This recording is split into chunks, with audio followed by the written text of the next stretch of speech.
根據統計，英國人每日消耗大約1億杯茶，人均每年飲用量大約超過500杯，全球排名數一數二。對於英國人嚟講，無論幾點都會飲返杯茶。茶唔止用嚟解渴，仲係融入日常生活嘅儀式感。你今日飲咗茶未啊？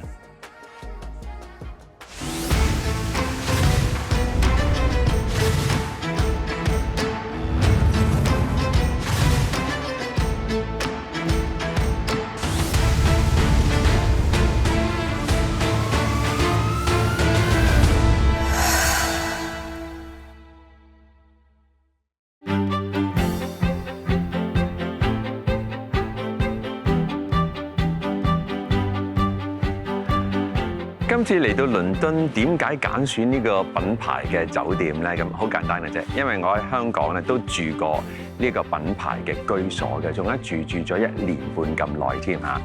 咁當然啦，呢個品牌全世界都有，一共有43間咁多，而每一個地方咧都會融合翻當地一啲嘅特色啊文化咁。而家大家見到呢一座咧嚇係2級嘅歷史建築嚟嘅，係受保護嘅建築物。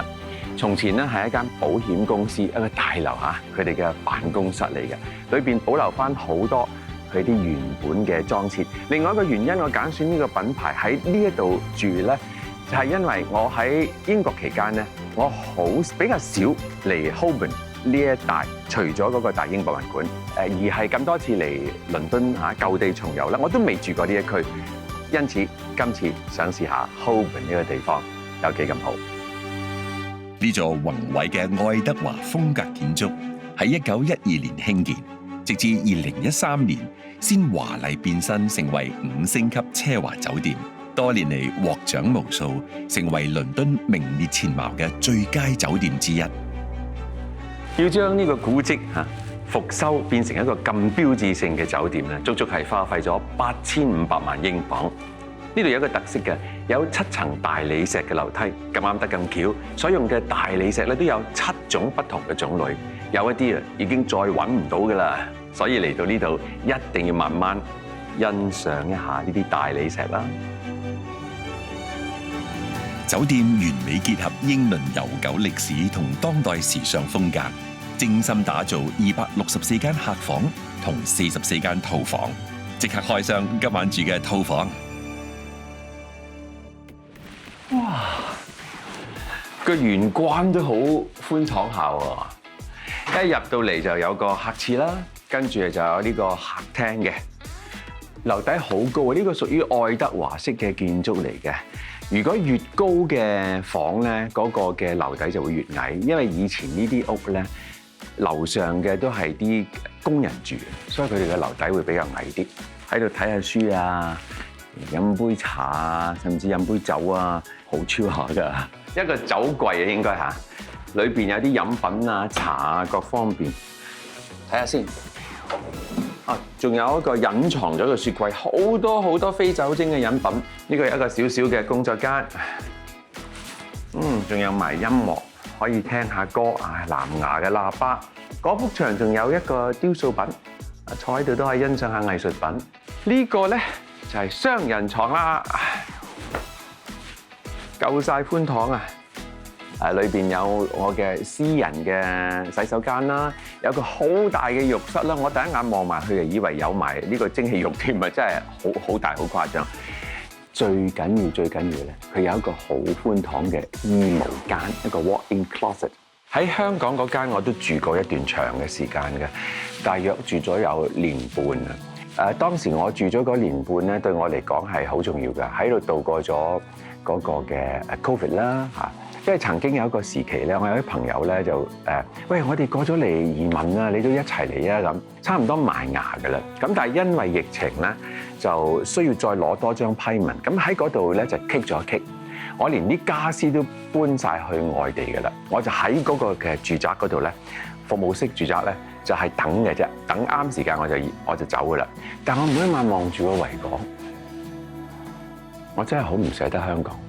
即係覺得自己喺呢度出生啦，喺度成長，喺度生活，我一切嘅人際關係同網絡都喺度，我點解要走咧？我諗唔到一個好嘅理由我走。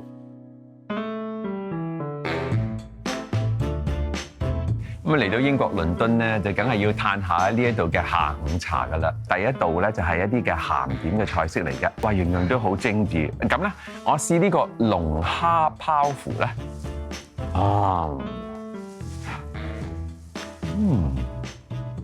下午茶梗係唔少得茶噶啦。咁茶應該係點飲法嘅咧？咁我今日就選擇咗最普通啦，或者係最地道啦，就係英式嘅早餐茶 English breakfast tea。English breakfast tea 係可以落奶嚟飲嘅，落茶先定落奶先咧，都冇係絕對嘅答案嘅。但係其實咧，如果你點樣飲法，都可能係表示到你嗰個背景嘅喎。上流社會嘅人咧，就會係落茶先至落奶嘅。咁個好處咧，你就係可以調校到你嗰個嘅奶茶嘅濃度啦。工作階層嘅人咧，就有好多都會係落咗奶先嘅。等我嘆翻杯茶先。你講到英國嘅下午茶咧，就不能少嘅咧就係鬆餅啦。鬆餅本來係嚟自蘇格蘭嘅，後來嚟到英格蘭嘅時候就變成英格蘭下午茶必食嘅一種嘅茶點之一啦。呢間酒店咧所做嘅下午茶，通常都會同一啲藝術品有關嘅。咁今次而家做緊嘅呢個主題咧係 Monet 嘅畫，印象派嘅大畫家。點解用 Monet 嚟做主題咧？今年就係佢嘅忌神嘅100週年啊！呢3個甜品都係靈感嚟自佢嘅畫作嘅。呢個嗱，直情有個畫框喺度嘅咧，就係 Impression Sunrise 嚇，印象日出。呢個好重要㗎。呢個重要，因為佢係為印象派畫嘅格調定咗調，亦都印象派嘅畫自此就係咁樣叫啦。所以咧，我會選擇咧係嘗試呢一個。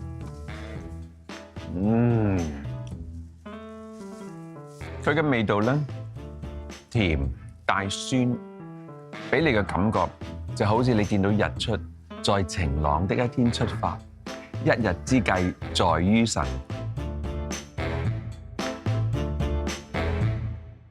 19世紀，英國人將下午茶文化帶到嚟香港，呢一份英式優雅，隨後喺茶餐廳落地生根，將英式紅茶變奏出香滑濃郁嘅港式奶茶。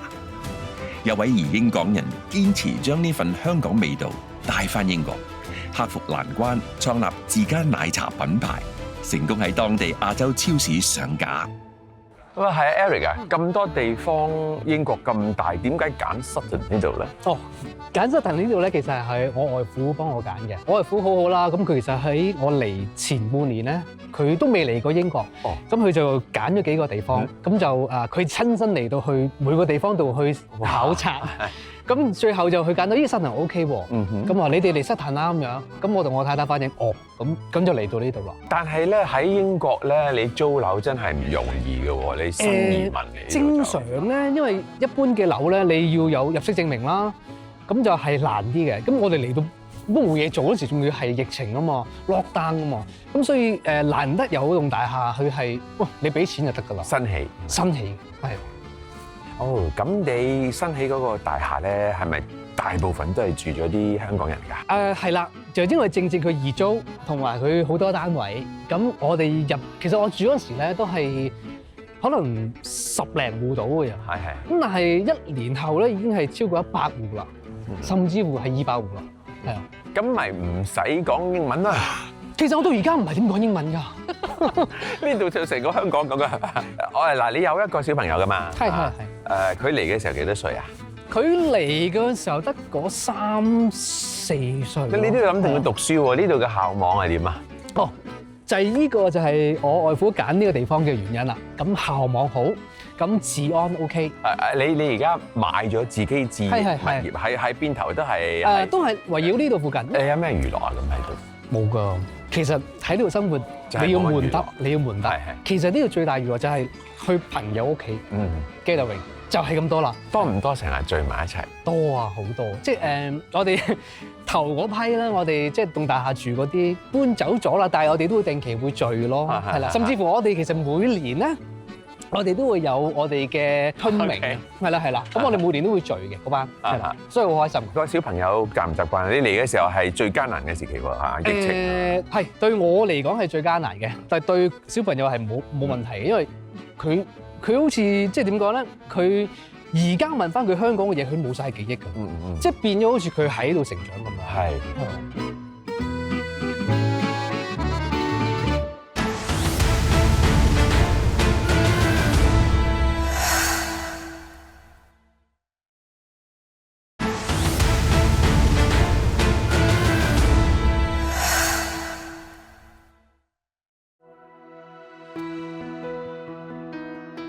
你喺香港嘅時候就係做茶葉生意㗎嘛，供應茶葉即係 B to B 啦，俾啲商戶㗎啦。咁你嚟到呢度咧，你就自己整埋奶茶，你識得整咩？你有冇跟邊個師傅學㗎？呢啲知識咧，同埋啲技術咧，就係喺我 partner 啦，好多都係喺佢嗰度吸取翻嚟嘅。嚟之前學嘅，嚟之一定係㗎啦，係啊，因為你賣嗰樣嘢，你要知道佢點。因為我哋嗰陣時咧，譬如啲餐廳老闆，咁你上嚟去工場嘅，其實我哋係 tailor make 俾佢嘅，因為即係每個餐廳可能話我想要呢隻味濃啲咁。因為可能九龍、香港、新界嘅每間茶餐廳個味道都唔同嘅原因就係一個配方啊嘛。九龍區嘅喂，我呢邊啲客我想要滑啲喎，咁有冇辦法？有，咁你咪上嚟呢度調一個配方俾你，你飲過 OK 啦，咁即係呢個配方係屬於你㗎啦，咁我哋就以後出貨就係用你嗰個配方俾你咯。你嗰個所謂配方都係指嗰個茶葉嘅嗰個比例，係啦，運用用比例。幾多種嚟運嘅咧？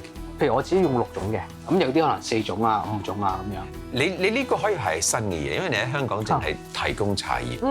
你而家呢度咧，你就調翻轉，你要除咗提供茶葉，你就做埋奶，就因為想啲人知道你用咗我嘅茶葉就飲到呢個味道啦。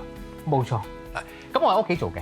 喺屋企做啊？係啦。咁要攞牌㗎喎。一定要攞牌。麻煩㗎？都煩地，因為你要同 Council 申請。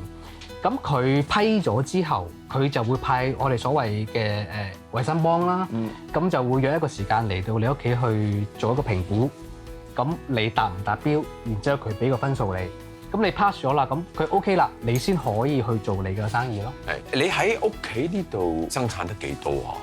一樽樽㗎，一樽嘅，一日可以做到200零樽最多。每朝我係要先送咗我女翻學，咁跟住我就翻嚟開始工作。咁我有陣時做到夜晚8、9點，係啦。送貨平均就一個星期有3日係送貨嘅。一個人做晒，一個人做晒，一腳踢。你而家個品牌叫做 Trini 啫，係女嘅名。呢個人係有趣，你有冇問過個女㗎？我又冇問佢喎，但係佢知道係我用咗佢個名咯。佢知唔知你用佢名嚟做乜嘢啊？佢知㗎喎。佢有陣時我要同佢行超市，佢見到自己爸爸嗰個奶茶喺個貨架度咧，佢好開心啊！佢話：爸爸，你個奶茶咁樣。Eric 以囡囡嘅名 Trini 為品牌命名，寓意3位一體，既代表佢哋一家3口，亦象徵港式奶茶嘅香、滑、濃。無論幾忙碌幾辛苦，佢都決心守住呢一份味道，堅持做到最好。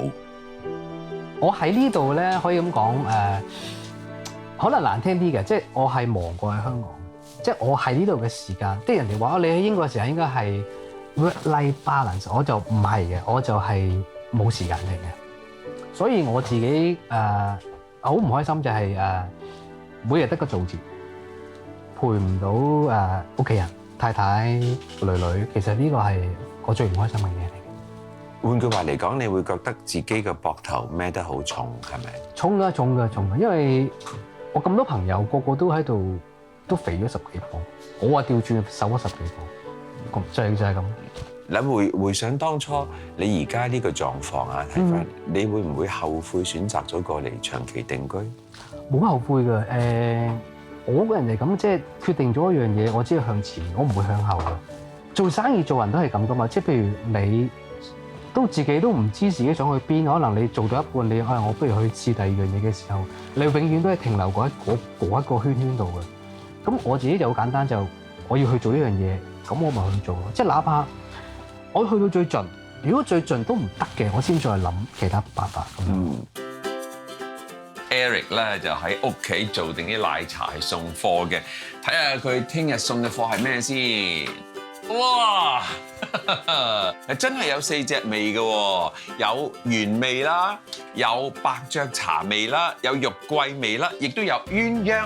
今日究竟邊個係 No.1 top of the list 咧就係完美嘅。咁至於2、3、4位咧，因為唔同嘅時期咧有唔同嘅名次排，但係而家嚟講啦，漸趨穩定咧就係肉桂似乎就係勝出啦。其他嗰兩項咧都係不相上下㗎啦。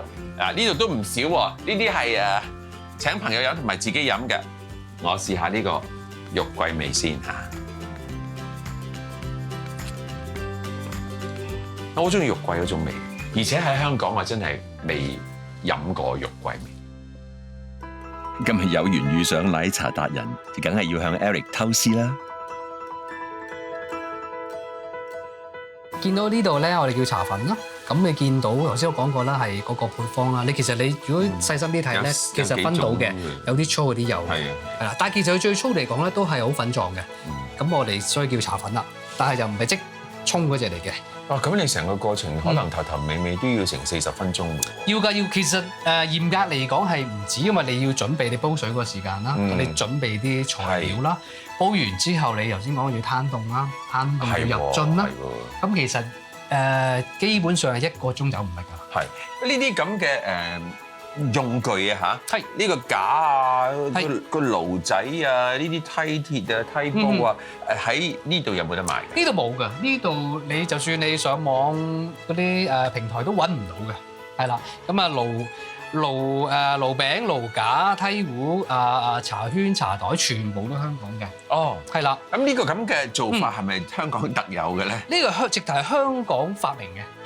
係啦，你其他國家係揾唔到嘅，亦都佢都唔知咩嚟嘅。咁其實好簡單嘅啫。咁嚟咗之後咧，咁我哋就沖。係啦。哦。咁啊先來回3次啦，咁而家叫做係半次啦。哦，即係來一次回一次，係啦，咁啊叫完整一次啦。咁你叫一次啦 ，OK。大師嗱，你得唔得？試下 ，OK。讓開，交俾你。好啊，咁啊攞起少少啦，吊住嘅手都係吊住。咁樣就係呢邊嚟。係啊，得唔得？OK。係啦，慢慢到得㗎啦，係。有冇潛質啊？喂，好穩定喎。1、2、3，我飛過去啦。1、2、3，嚟。係。好嘢。又拎過嚟擺翻，又擺翻上去啦。咁大概20分鐘啦，就完成㗎啦。你都未以為咧嚇，倒嚟倒去沖泡3次好似好簡單啊！裏邊有好多細緻嘅位要留意啊！真係又要再滾過喎，即係凍咗啦，咁又要 test 翻溫度有夠唔夠度數，哇！真係，頭都暈埋，我都係買一樽 Trini 飲好過。喺香港從事茶葉批發嘅 Eric 移英之後，亦都繼續本業，將香港味道帶到異鄉。Stephen， 不如試下呢間茶餐廳。咁呢間咧就係我最近我屋企我供貨俾佢嘅茶餐廳嚟嘅。你試下杯奶茶得唔得先？好啊，睇下得唔得先啊！仲好飲過我香港飲嗰啲奶茶喎。咁啊，梗係啦。咁呢個配方係我特登喺即係調俾我自己嘅，因為我除咗供貨俾啲餐廳啦、餐館啦，咁我自己都有用㗎嘛，所以我用嘅料咧，一般嚟講咧都會比香港好少啲。係啦，咁其實嗰一啲所謂嘅茶葉咧，其實沖出嚟就變咗茶膽。應該好聽過粗中幼嘅茶，唔同嘅配方去 mix 埋一齊，我哋叫做拼茶啦、拼配咯，係啦。咁呢個就係最傳統香港嘅特色，所以港式奶茶嘅精髓就喺呢度。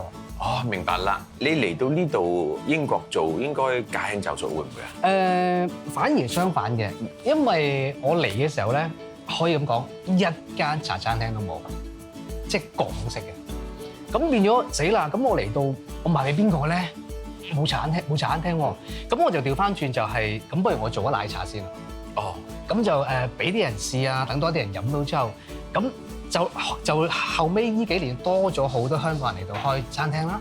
咁我就開始就供貨俾佢哋啦。係啦，咁樣去做法。即係你點啊？你沖翻啲奶茶，喂！阿哥阿姐，你試下嗱，呢個就要我啲茶葉嚟沖噶啦，係咪好正啊？正咧就幫襯我啦，我就供應啲茶葉俾你啦，咁啊？都係㗎，呢啲係我自己拼出嚟嘅茶啦，配出嚟茶。咁你哋如果 OK 想係開餐廳或者想自己去沖咧，同我買咯。咁我就供貨俾你啦。甚至乎有啲可能唔係做開呢行嘅，佢話喂 Eric 我唔識喎，唔緊要，我教埋你點做。咁等你可以沖到一杯正宗啲嘅港式奶茶。你教咗人，你唔怕人哋學識咗就去？唔怕㗎，咁係佢都要用你啲茶葉。係啦，我教識咗佢，佢好生意，攞多啲貨咯。我哋香港人嚟到呢度飲咗你呢啲茶，有咩感覺？你有睇佢啲咩回應？你講如果最初時我係擺市集咧，就好見到佢哋嘅反應。深刻嘅就係會喊啦。咁有兩個女仔買完我支奶茶，咁行開咗啦。咁我幾分鐘走翻嚟，其中一個女仔笑住同我講：你整喊咗我個朋友，發生咩事咧？佢話佢飲咗你杯奶茶，佢感動到喊。即係呢啲你會好記得嘅，你會喺心裏邊。係啊，呢啲比較深刻嘅。所以因此都有句説話啱嘅，茶是故鄉濃啊，飲杯啦。好，多謝多謝。同阿 Eric 傾完偈咧，我好大感觸啊！佢同我講，佢話佢習慣嗰度嘅生活，但係咧就未能夠融入嗰度嘅生活。移居咧係一個好大嘅決定，係連根拔起嘅。你會少咗好多嘢，但係喺佢嘅身上，我見到佢揾到一個理由俾佢支撐落去，就係佢個女啦。佢自己嘅品牌都用個女嘅名嚟改，佢就將佢嘅精神、佢嘅希望擺咗喺個女嗰度。咁我喺度咧都好想祝願佢咧係可以盡快融入當地嘅生活。佢嘅膊頭嘅擔子真係好重、好辛苦，但係只要你揾到一個原因，你堅持落去，你可以做到，你就可以繼續啦。唔知道你揾到你生活嘅原因嘅理由未呢？一定有㗎。如果未揾到嘅話，你試下去揾啦。揾到之後咧，你嘅力量將會比以前大好多嘅。